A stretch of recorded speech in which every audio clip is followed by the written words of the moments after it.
Inside Story Uganda, real source of political updates. Tikakati ekiriwo kiri kimu. Countries mu nsi yonna ensi za Africa ekikyusa ensi kuuzi mukulembeze kufa disputed elections n'alemerako oba okugenda ekitegeeza Africa in many ways ballot zetwala muntu riots ne kuuzi bibitwala omukulembeze. Where do you start? In the cities. Chibula bono mutani wange nsereko bamusudde nibamwetisa etekefu. Why? Bobi wine amanyi gabasinga ko yafuga ekibuga teri government yebagirako mu kyalo ekyo tebakikulimba kakati Museveni bamusalidde amagezi. They are creating a mass of unemployed people.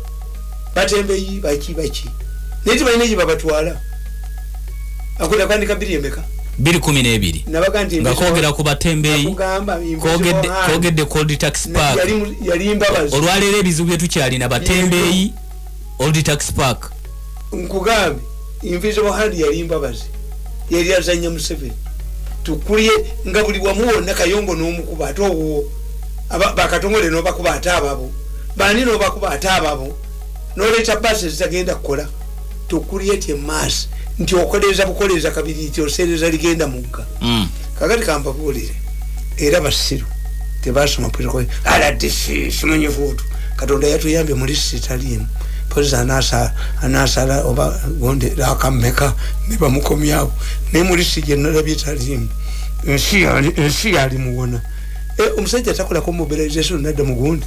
Let me tell you the problem you have. When the president yagana ba boda okola yalize nabagulawo balize bakola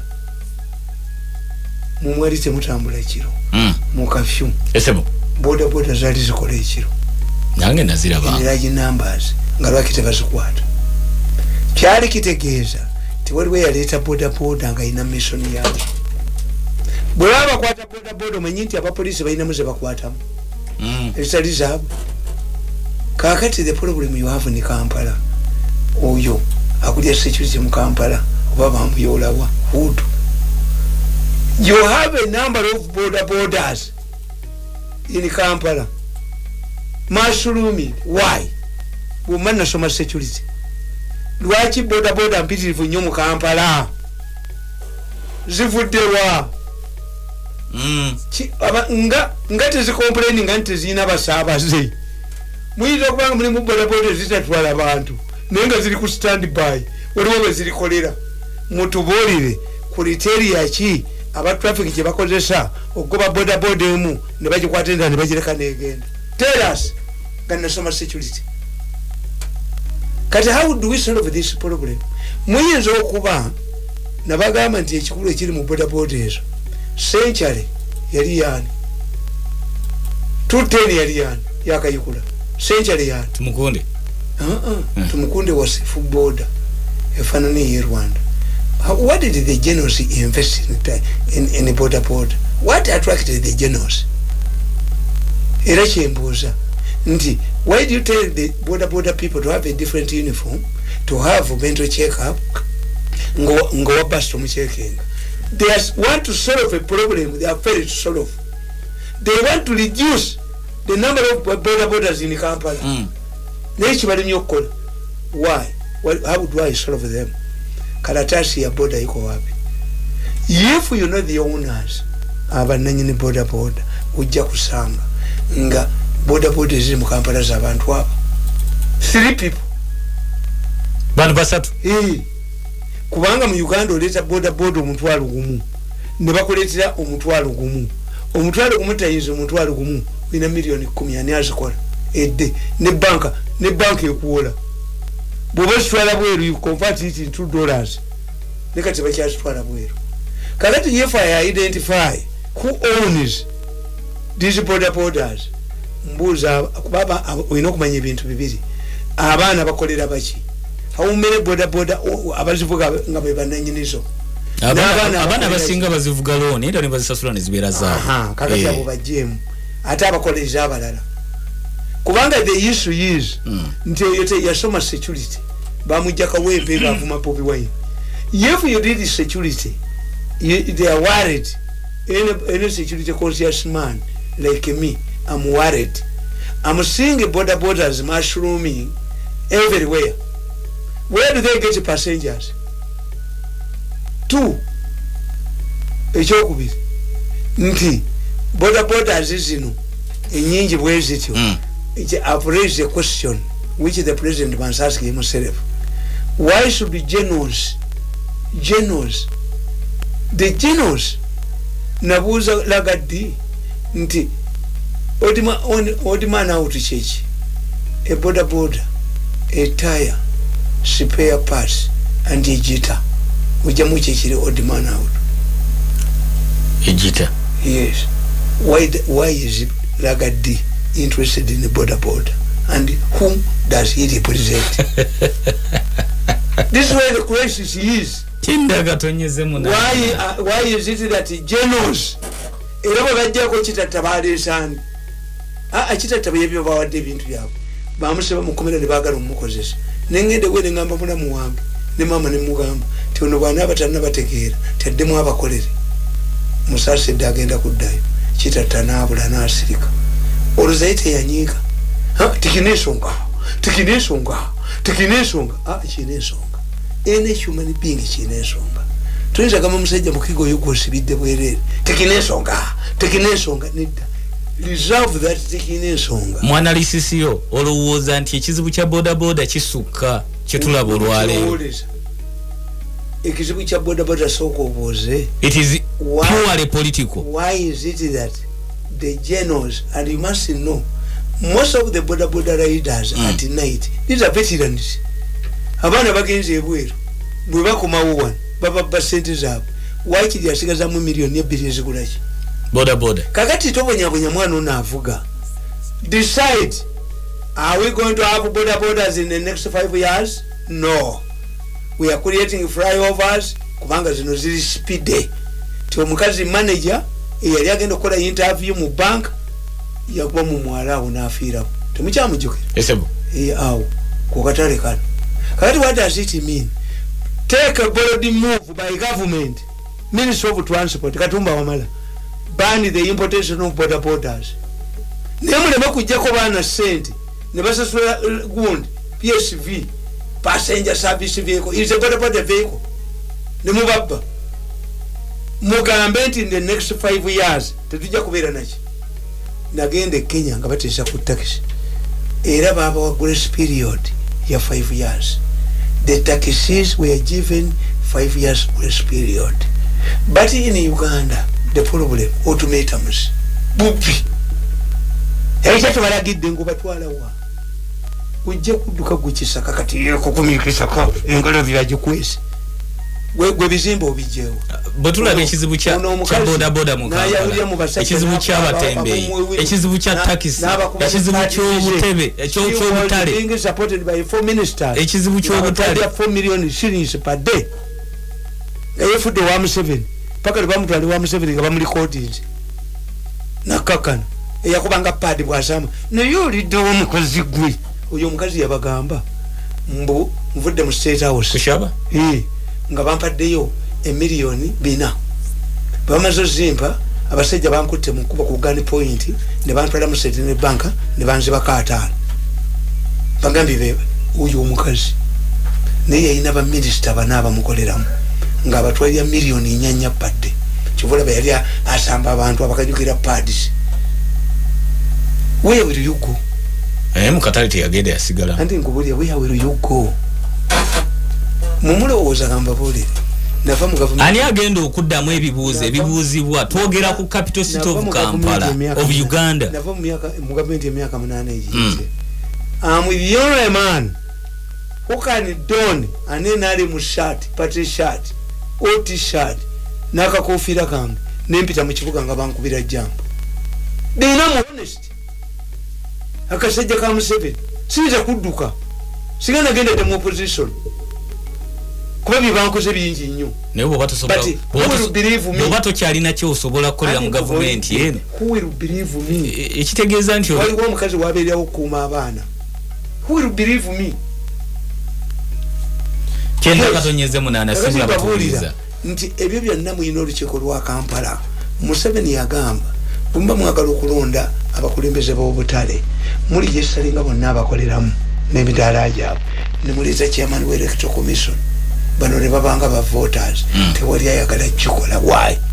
An election will bring in people abatali baabwe bagamba mu butoda eve mu paaka eganina okusoloza sente eza munno mukabi. Is it not collected? Nemagati kisoboka a taxi driver yimirira watya ye guide taxi driver bwe bamutundira mu motoka ne bagitunda adde weyebake. But because abo bakisaka ono wudu ala hizo batu wonyako ne babajjawo wano. You need a person, a soldier. The Kampala City Gundi executive director must be a soldier.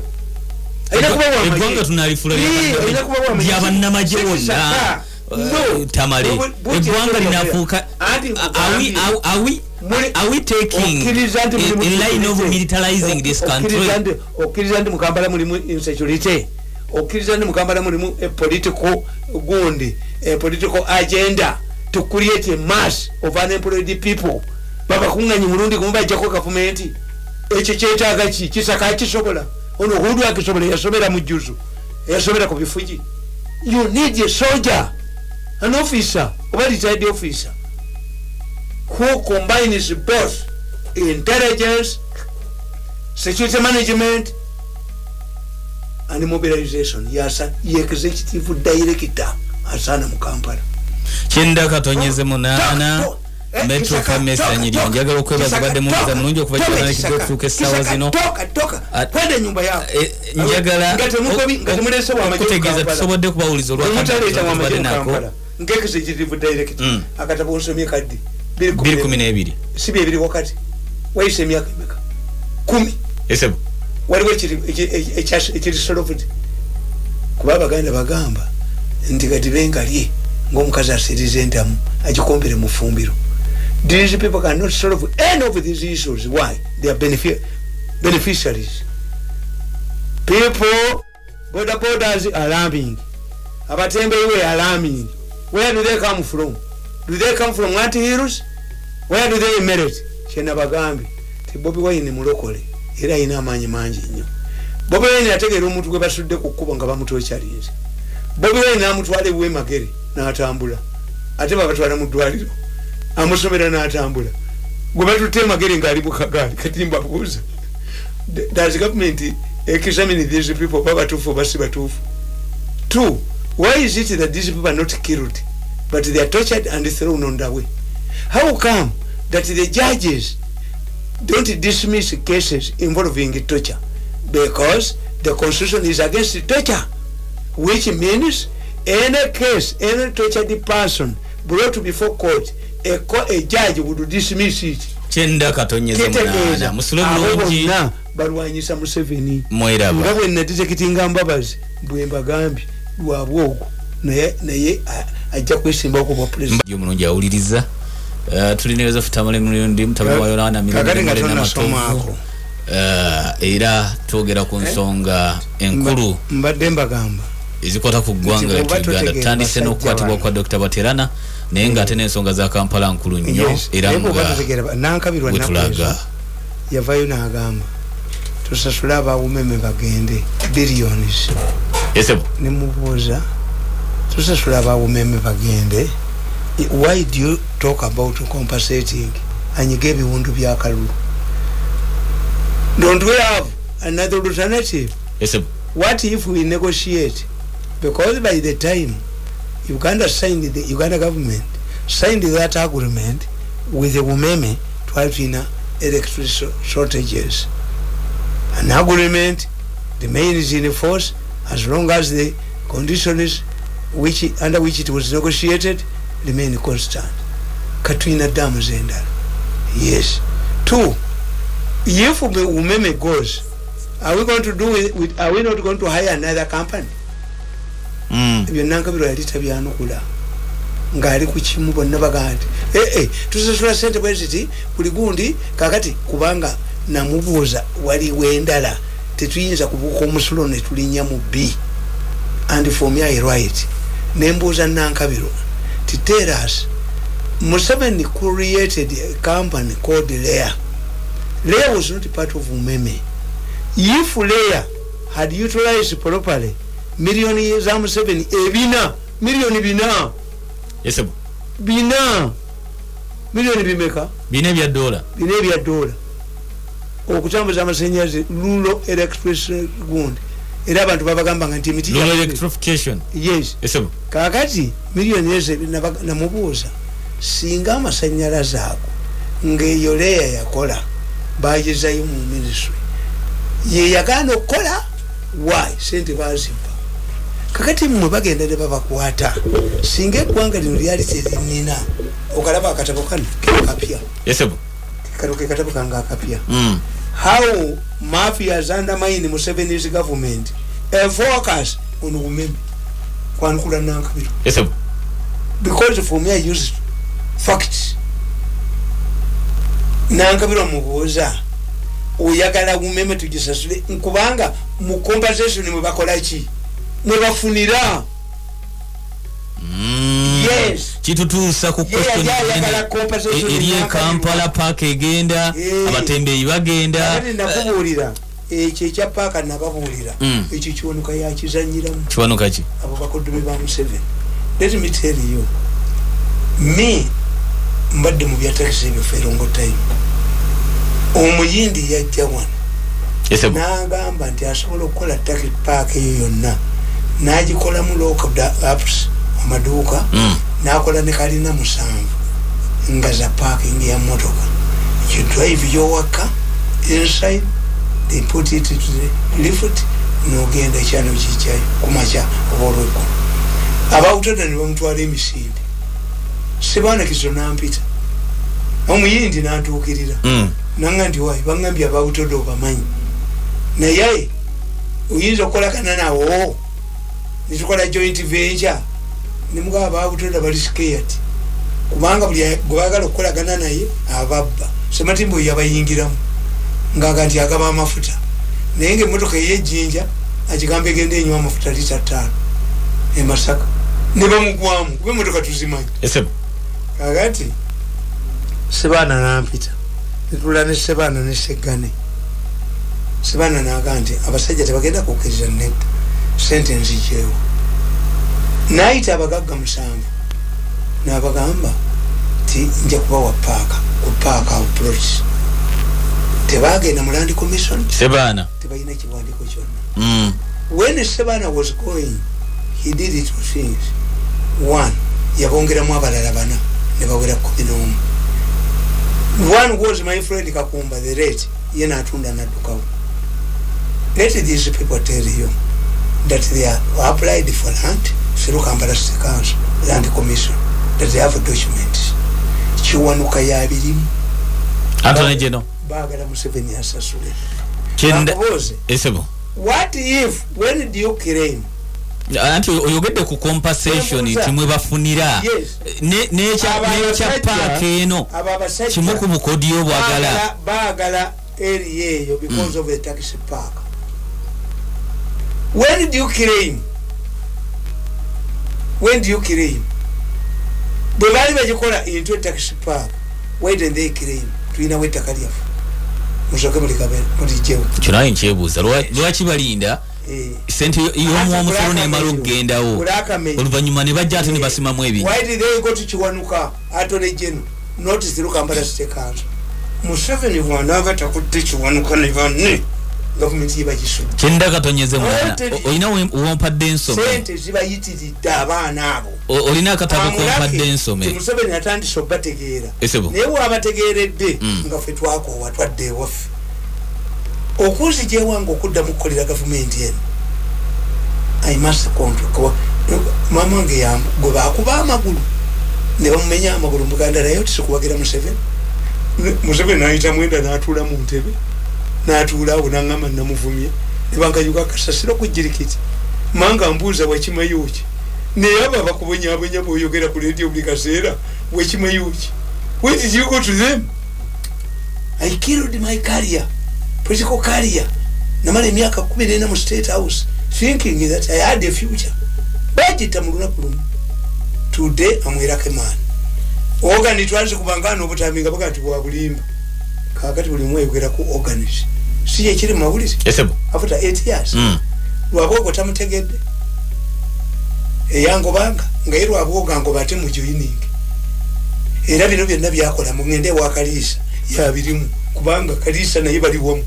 Kalisa oyo Chenda katonyeze munana mwebaze oyo zambo Kalisa acha kungana kuba obutambi oyina katabuko wandika the invisible oyina katabuko wandika the invisible. I don't even want to hear the name Kalisa, the invisible hand akatabuka no 10 billion odete tekizibu wasiniku nzinyu odete tekizibu nebakala yali atutte wali odete do musango gwa 10 billion olubaga bana 10 billion musebeni zampatti Kalisa olika kafiti kasento goli ko fe tamale ubango namwendo wozero tamale we can only meet ni jana chenda katonyeza kona ko muntu tolisikana ko Kalisa oyinesta bo chompadde nsome kino mutwe the invisible hand kama nakati bwatutte mbadde njagala nsome ombulire aja kubere wa Kalisa oluvanyuma ombulire lwaki ndabawandike paluwa ntingenda wa Kalisa ajireta mu benyo oluvanyuma ombulire lwaki tusazeewo okusoma ekitabo kino wano kwandika Kampala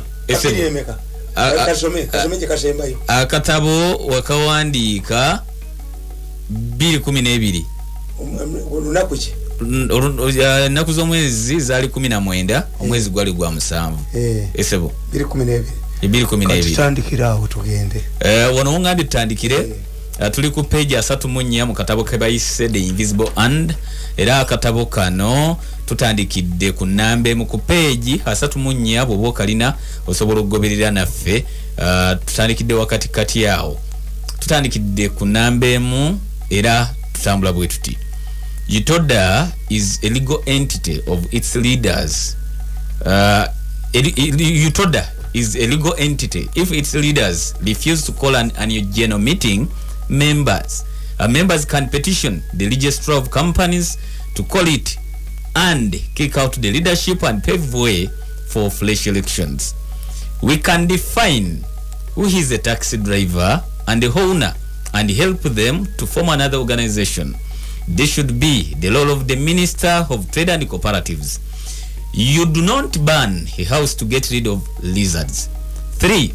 We can impose requirements that any organization that is awarded a tender to collect money on the behalf of KCCA must be transparent, legally constituted, and operate on democratic principles.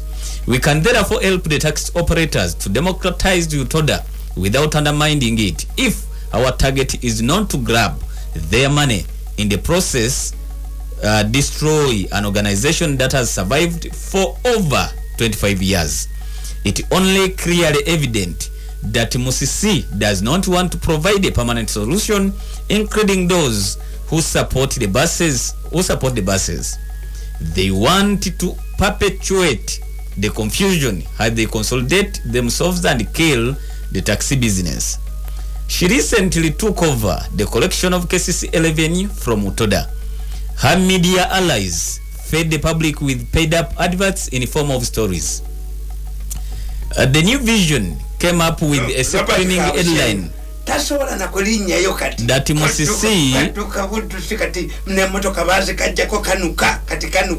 yes kwereka ku bantu kabusenga kwereka nnyo ku bantu kabusenga tasobola kulinya mu new vision that Musisi corrects additional 1 billion and the intention was to hoodwink the public into believing that in addition to the 500 million UTODA was giving City Council, she had collected an additional 1 billion, meaning that her total collection is now 1.5, which was a lie. Even if Musisi corrects 1 billion, this will be $500 million from what UTODA was giving her.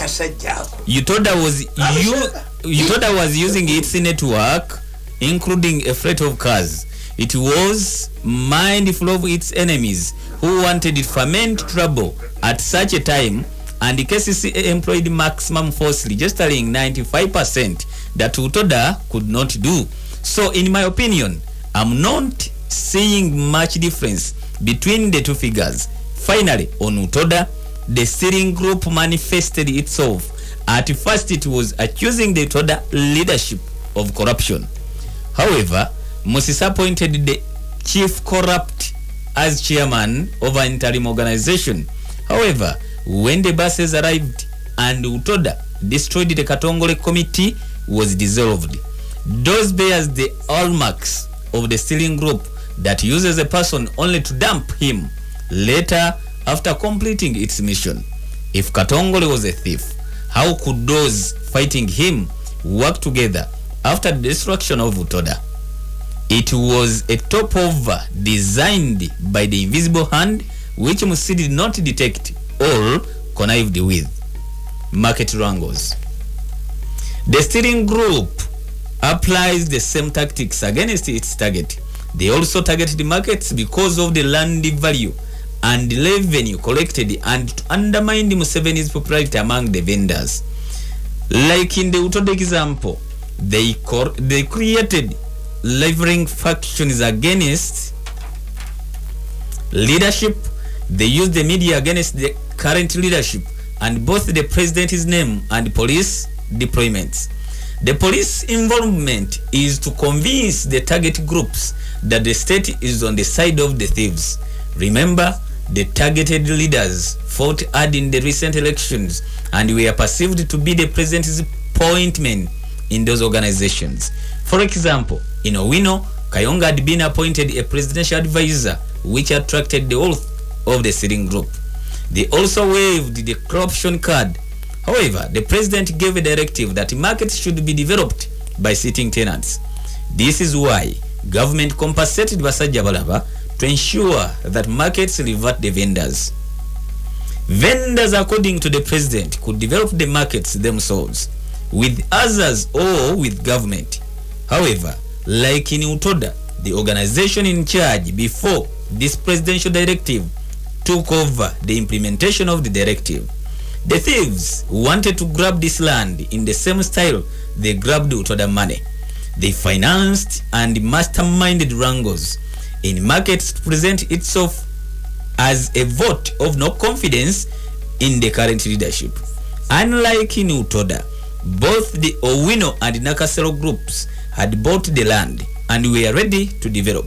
However, Musi cancelled the area transactions. Why?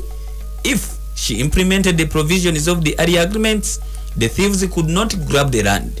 They either with Musi's knowledge or through an invisible hand influenced Musi's decision, thus giving the stealing group two advantages. One, renewing the agreements meant that they would take the advantage to destroy the organization in charge of the particular market, the Utoda style, without detection by the victims. They normally use proxies to avoid detection. Two, it was Museveni who was losing support in Kampala, not Musi. She had rescinded his earlier directive that markets be given to the sitting tenants. In other words, Museveni was portrayed as a liar.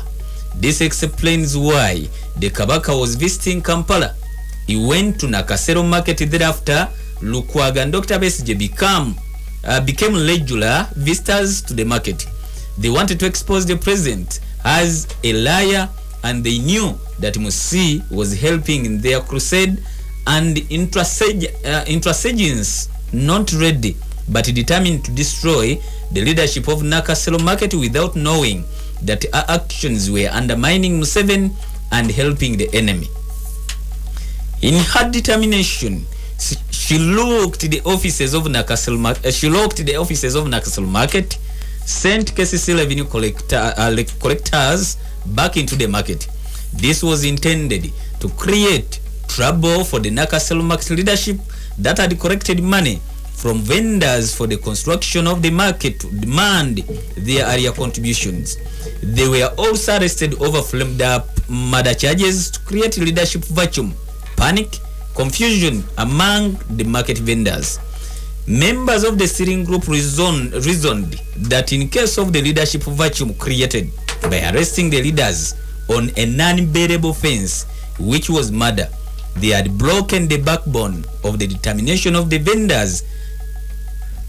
It backfired, and Musi was forced to eat a pie because a recorded tape was linking her close friends to the Nakasero murder, where instructions were given to kill a person in a riot as a strategy to frame the Nakasero leaders, leading to their imprisonment. This tells how the stealing group is ready to go if they want to grab money and land, and also to undermine Museveni. However, in the process, their invisible hand has been unmasked, and like the village, their footmarks have always been traced to their homes. The agents they use expose their links to them, which means they will be credible witnesses in the future government, where such masterminders will face the long arm of the justice one day. Alternatively, an angry mob will one day bounce on them. Therefore, like Utoda Musi can easily solve Nakasirando with no problems if she was not captured by the invisible hand. 1. We can tell the vendors that the future plans of Kampala does not provide for such markets and relocate them to other areas. 2. Compensate the current vendors who own the land now following the presidential directives, and compensation of Basajja Balaba. If the president compensated Basajja Balaba for money that KCC had acquired, did he do it so that KCC takes over the markets, all that they revert to the vendors working in them? Obviously not. To revert to KCCA, he did it to the vendors. Museveni is the president of the Bakopi, not the capitalists, as Musisi wants to portray him. Secondly, if the current market organizations are corrupt, this is a simple matter. In fact, the president provided a solution long time ago. He said that for any organization to undertake development of markets and to identify a partner, it should be democratically elected, and its elections be supervised by the Electoral Commission. However, none of his RDCs in Kampala implemented this directive. The thieves, like in Utode's example, are not interested in finding a solution to the wrangles. They finance and create wrangles in order to grab the property. So, Musisi has not solved the problem because she is either a beneficiary or under the influence of the invisible hand. Interestingly, it is in the interest of Dr. Besigye to create instability in the capital and put the population on Obunkenke all the time. He successfully made Kampala a city of tear gas. He invades marketplaces and the city center for 2 reasons. 1, if you keep Kampala on tension, business is paralyzed. 2, the people can join you if you make it difficult for them to work. To the ordinary people, markets are their employers. In fact, anybody who organizes the informal sector in committing treason is committing treason. Who disorganizes? Anybody who disorganizes? Yes. He has declared a war on the government of Uganda. If the government fails to handle Besigye's madness, they blame the government, not Besigye. If Musisi is aware that her involvement in markets works to the advantage of Dr. Besigye, why doesn't she solve this matter once and for all? Why does she appear to be helping Dr. Besigye? My answer is that she's influenced by an invisible hand without feeling its presence. Let us decide, do we need these markets in Kampala? If yes, register and conduct elections so that the vendors elect their leaders and come up with a credible organization. Where land has already been sold to an organization like the case of Owina Nakasero, ensure that every bona fide beneficiary is accommodated and his or her interests are protected and allow development to commence. Creating market wrangles is influenced by the steering group who want to grab this land. It is going to be a circle company with shareholders or a marketing agency through which the vendors channel their money, and on completion everybody takes his or her stall.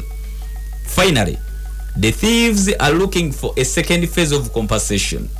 This stock that markets were sold to both the current vendors and the investors is intended for compensation or partitioning of the land, and those foreign investors are ghosts. Those are our own thieves masquerading as investors to steal government money through endless compensation exercises.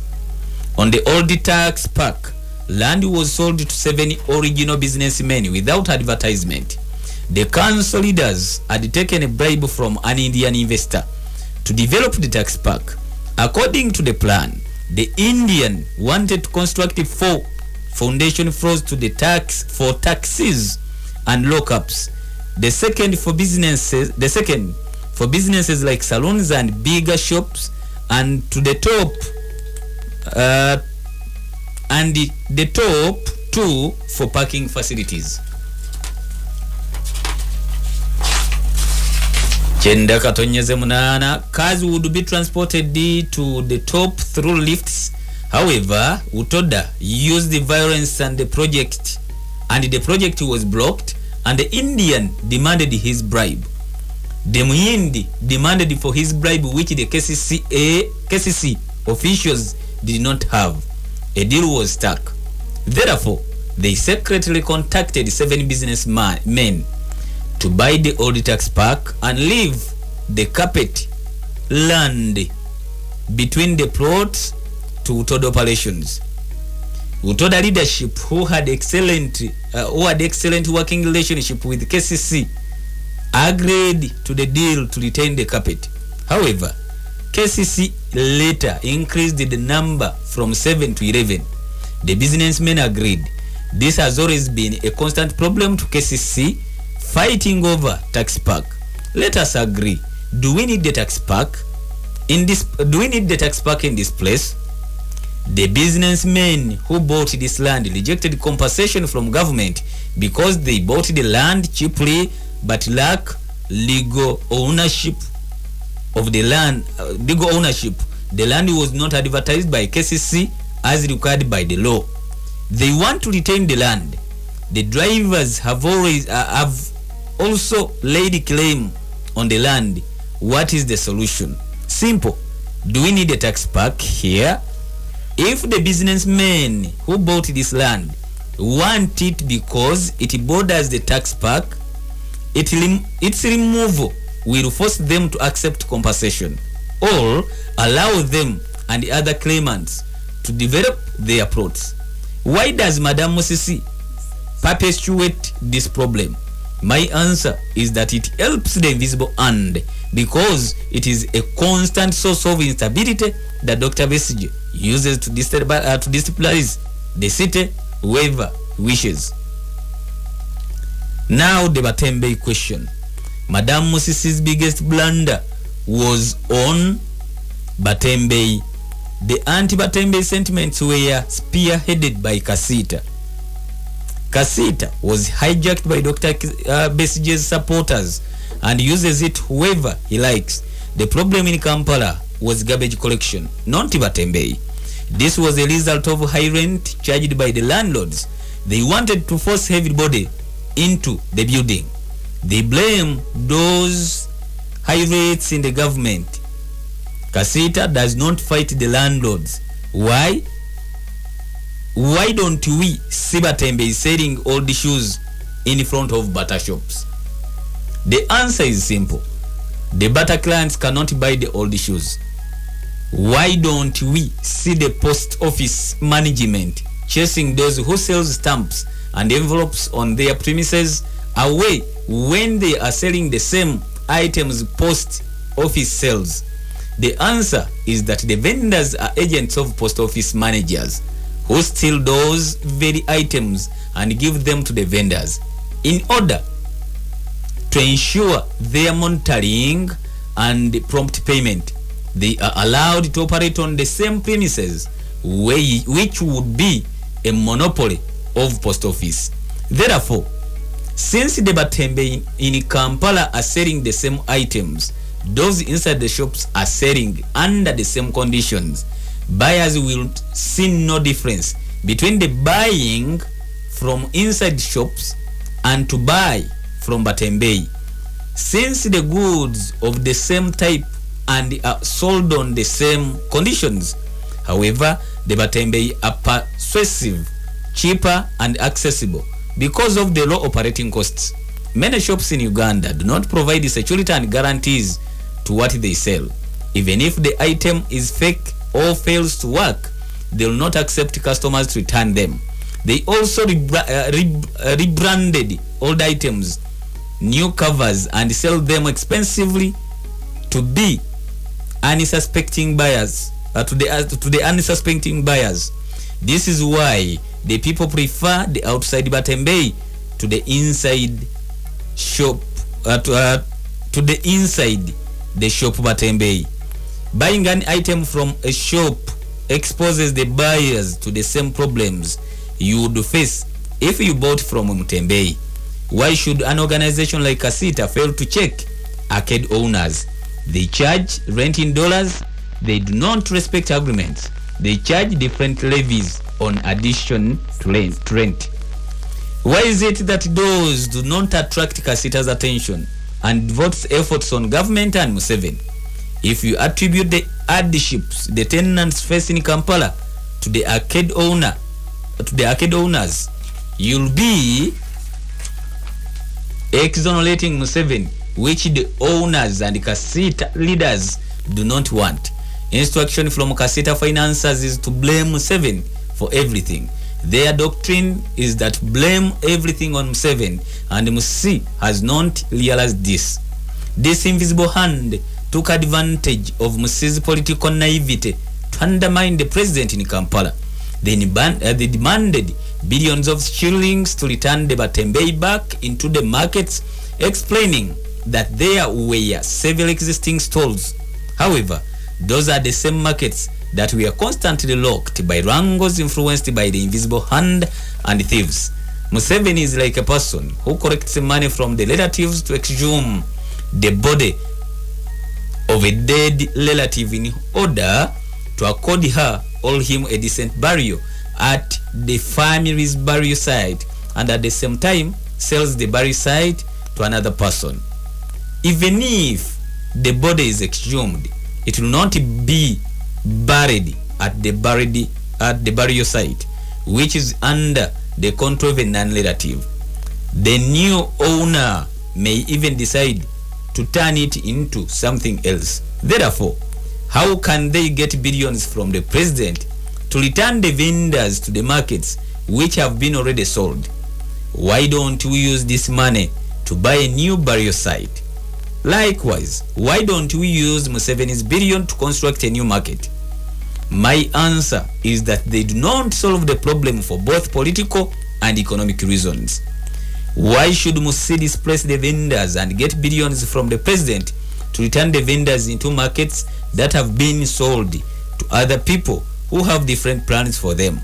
My answer to this is that the invisible hand in action deprive those people of income generating activity and force them to join the opposition period. Remember, the opposition is convincing the public that Musi is an implement of Museveni's policies, not the authorities. So Museveni takes the blame. The person who is evicting them is Museveni. Musisi, according to them, is a mere agent. In Africa, a messenger cannot be hanged. Finally, what left me Agap is when a city askari stormed the whole park to eject the vendors. Unlike in similar incidents where Musisi, media allies condense such images. In the case, in this case, the invisible hand was in action and succeeded. Whatever happened was exposed on our television screens. Were seen yielding, some collapsing into coma. Askaris were seen confiscating items and feeding on edible ones. When Musisi was interviewed, she retorted that those who were adversely affected to her exercise deserved no mercy and that they should return to their areas of origin. Why did the media want this time to expose Musisi? The reason was simple, Kamale Kano. The reason was simple. The president's daughter, the president's daughter had earlier commissioned a building opposite the old tax park. 2 days later, the old tax park was raided by the KCC askaris, and the following day, supermarket opened its door opposite.